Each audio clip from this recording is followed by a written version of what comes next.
In December of 1980, there was yet another incident near a military site. This time at RAF Bentwaters, Woodbridge, England, home to American Air Force personnel.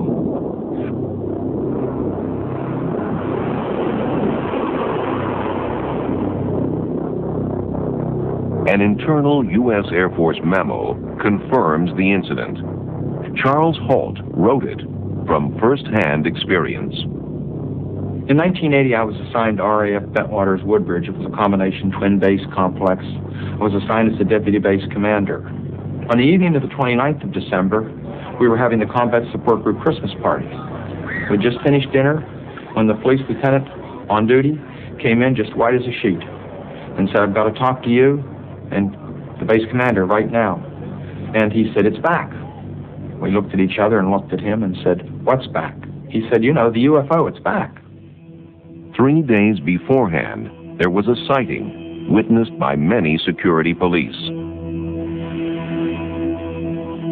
We crossed Bentwaters and out the back gate to the Woodbridge base. We proceeded on into the forest to the area where this supposed landing had taken place several nights earlier. There were 3 indentations in the forest, equal distance apart. So I had the disaster preparedness NCO start to take readings. While we were in the process of getting readings, which by the way came out much higher than background radiation, somebody noticed something in the forest, a light. The light was bright like the sun. It was glowing, but it had a dark center, and it appeared to have something dripping off it like molten metal. The light was about 15 or 20 degrees off to our left, almost directly in front of a farmer's field. As we approached the fence at the edge of the field and were watching this object, it suddenly exploded. Now, there was never a sound the whole time. It burst suddenly into 5 objects, 5 white objects, and disappeared. And at that time, we noticed there were several objects in the sky, 2 to the north and 1 to the south. They were brightly lit, multicolored, and they were moving very rapidly together as though they were in formation. We watched them for several minutes, and they kept doing this. We turned to watch the object to the south, and suddenly it came toward us at very high speed. It stopped and sent down a beam like a laser beam. It fell right at our feet and stayed on for several seconds, and just like a flashlight, it clicked off. Managed to get a bit of communication through to the command post and asked them to check with Eastern Radar, who had air defense for that sector. They came back and said no, they weren't painting anything on the screen, but they couldn't explain it, wouldn't say a whole lot more. I never saw anything as far as an alien being or anything could be considered human or humanoid or anything of that nature, although I had a distinct feeling, in fact I'm firmly convinced, that the objects we saw were under some type of intelligent control. 3 days earlier, base patrolmen claimed they made actual physical contact with a UFO. I was called at the Chow Hall to go out to the East Gate at about 12 o'clock at night, and I proceeded out there. When I arrived there, there was 2 police units there. They were reporting over into the wooded area, about 300 yards approximately off the East Gate.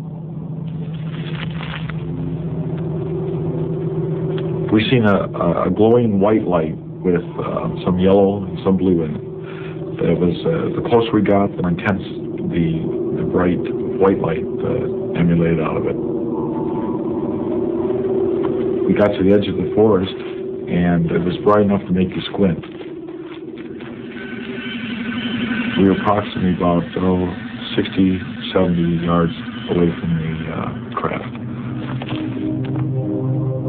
As I got maybe within 10 meters of the craft, it was apparent there was no aircraft that I've seen.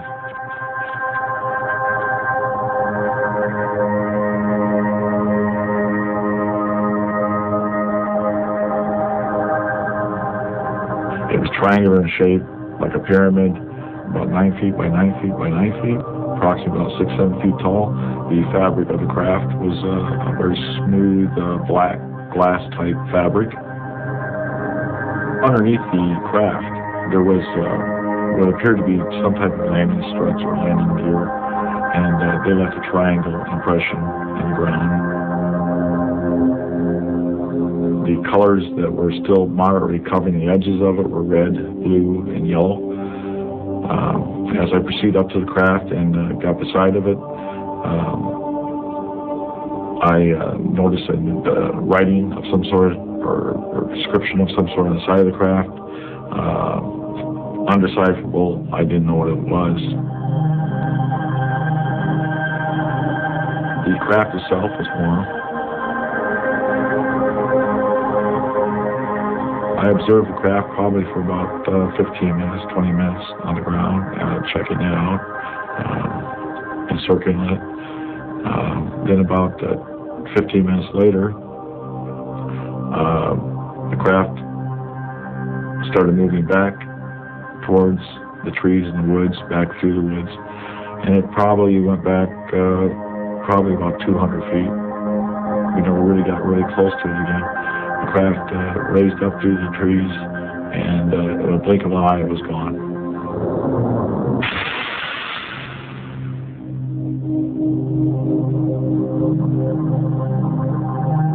What I seen was a controlled aircraft that could fly. Made no sound, and was able to go ahead and maneuver back through the woods and be able to take off in a blink of an eye. That's what I seen. Do we have the capability in the United States Air Force? No. Does anybody else in the world? Not as far as I know of.